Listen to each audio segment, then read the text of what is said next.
जय Hind. Indian GS centre में आपका स्वागत है। आज का महत्वपूर्ण टॉपिक है उत्तर प्रदेश के मदरसा कानून का मामला सुप्रीम कोर्ट कैसे पहुंचा। समझते हैं इसका एक्सप्लेन के माध्यम से।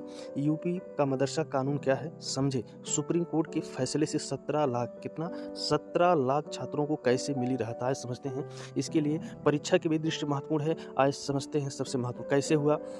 तो समझते हैं उत्तर प्रदेश का जो मदरसा कानून अभी रद्द नहीं होगा। सुप्रीम कोर्ट ने इलाहाबाद हाई कोर्ट के फैसले पर रोक लगा दी। हाई कोर्ट ने हाल ही में इस कानून को धर्मनिरपेक्षता के सिद्धांत के खिलाफ बताकर रद्द कर दिया था। इस पर सुप्रीम कोर्ट ने कहा हाई कोर्ट ने कानून को गलत समझा।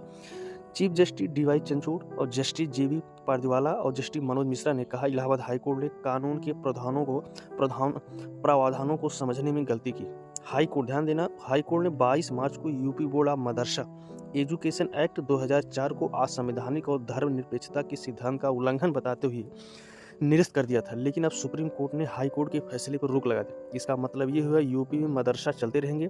सुप्रीम कोर्ट के फैसले से मदरसा में पढ़ने वाले 17 लाख छात्रों को मिली राहत। जानते हैं क्या क्या हुआ सुप्रीम कोर्ट में।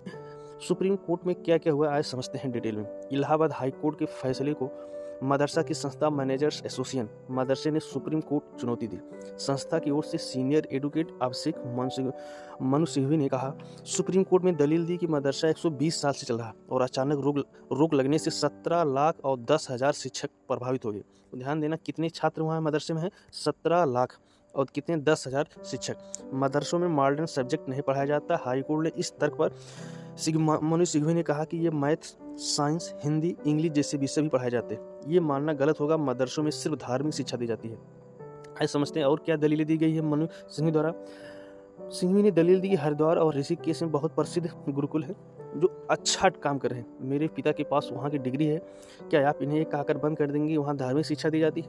वही केंद्र की ओर से पेश अटॉर्नी जनरल ने वेक्टर रमन ने कहा कि इस कानून के रद्द होने की एकमात्र असर ये होगा मदरसों की कोई सरकारी सहायता नहीं मिलेगी। यूपी सरकार की ओर से एएसजी नटराज ने कहा सरकार किसी भी मदरसों को बंद नहीं करेगी। उन्होंने बताया कि सरकार हर साल मदरसों को 1096 करोड़ रुपया सहायता देती। तो ध्यान देना, कितना देती है? 10,096 करोड़ रुपया सहायता देती है।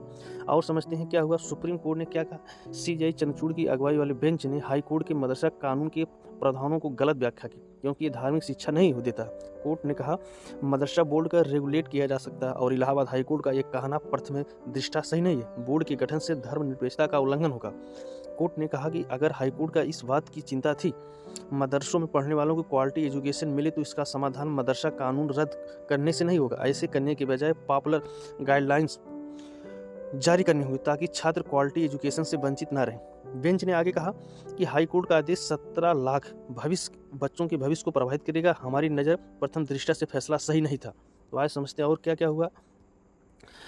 इसी दौरान उत्तर प्रदेश सरकार की ओर से पेश एडिशनल सॉलिसिटर जनरल एएसजी ने केएम नटराज ने बताया राज्य सरकार को हाई कोर्ट का फैसला मंजूर है। इस पर सीजेआई चंद्रचूड़ ने पूछा हाई कोर्ट अपने कानून का बचाव करने के बावजूद आप यहाँ कानून बचाव क्यों नहीं कर पा रहे हैं? जवाब देते हुए एएसजी नटराज ने कहा हाई कोर्ट के फैसले के बाद सरकार इसे मंजूर करने का विकल्प चुना है। हाई कोर्ट ने क्यों रद्द किया कानून, तो समझते हैं हाई कोर्ट ने क्यों रद्द किया था मदरसा कानून। मदरसा बोर्ड कानून के खिलाफ अंशुमान सिंह राठौर नाम के शख्स ने इलाहाबाद हाई कोर्ट में याचिका दायर की थी। राठौर ने इसे कानून के संवैधानिक वैधता को चुनौती दी थी। इस पर हाई कोर्ट ने 22 मार्च को फैसला सुनाया था कि हाई कोर्ट ने कहा था UP board of Madrasa education act 2004 असंवैधानिक है। इससे धर्मनिरपेक्षता के सिद्धांत का उल्लंघन होता। साथ ही राज्य के मदरसा में पढ़ने वाले बच्चों को समान स्कूलिंग सिस्टम में शामिल होने का आदेश है। तो आज समझते हैं और क्या क्या हुआ। तो इलाहाबाद हाई कोर्ट ने कहा था मदरसा कानून 2004 धर्मनिरपेक्ष के सिद्धांत का उल्लंघन है जो भारत के संविधान के बुनियादी ढांचों का उल्लंघन करता। अदालत ने यह भी कहा था कि सरकार के पास धार्मिक शिक्षा के लिए बोर्ड बनाने या किसी विशेष धर्म की स्कूली शिक्षा बोर्ड बनाने का अधिकार नहीं है। ध्यान देना, किस आधार पर कैंसिल किया था इलाहाबाद हाई कोर्ट ने? 2004 धर्मनिरपेक्षता के मुख्य सिद्धांत का उल्लंघन के आधार पर। आए समझते हैं और क्या हुआ। क्या है मदरसा कानून, तो ध्यान देना है क्या है मदरसा कानून। उत्तर प्रदेश में 2004 में ये कानून बनाया गया था। इसके तहत मदरसा बोर्ड को गठन किया गया। इसका मकसद था शिक्षा को सुव्यवस्थित करना। इसमें अरबी, उर्दू, फारसी, इस्लामिक स्टडी, तिब्बी, ट्रेडिशनल मेडिसिन, फिलासफी जैसे शिक्षा को परिभाषित किया जाता है। यूपी में 25,000 मदरसे हैं जिसमें लगभग 16,000 यूपी बोर्ड ऑफ मदरसा में मानता है। मिली हुई है। 8,500 मदरसे ऐसे हैं जिन्हें मदरसे बोर्ड ने मान्यता नहीं दी। आज समझते हैं हम मदरसा बोर्ड कामिल नाम से एक अंडर ग्रेजुएशन ऑफ फजिल नाम से पोस्ट ग्रेजुएशन की डिग्री देता है। इसके तहत डिप्लोमा भी किया जाता है जिसे कारी कहा जाता है। क्या कहा जाता है? कारी।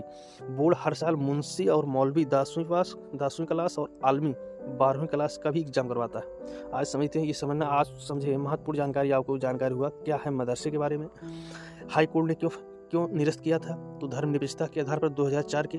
अगला, हाई कोर्ट ने क्या रद्द किया, सुप्रीम कोर्ट ने क्या कहा और सुप्रीम कोर्ट में क्या क्या हुआ, क्या समझते हैं, और यूपी मामला सुप्रीम कोर्ट कैसे पहुंचा। तो वीडियो अच्छी लगी तो शेयर सब्सक्राइब जरूर करें। जय हिंद, जय भारत।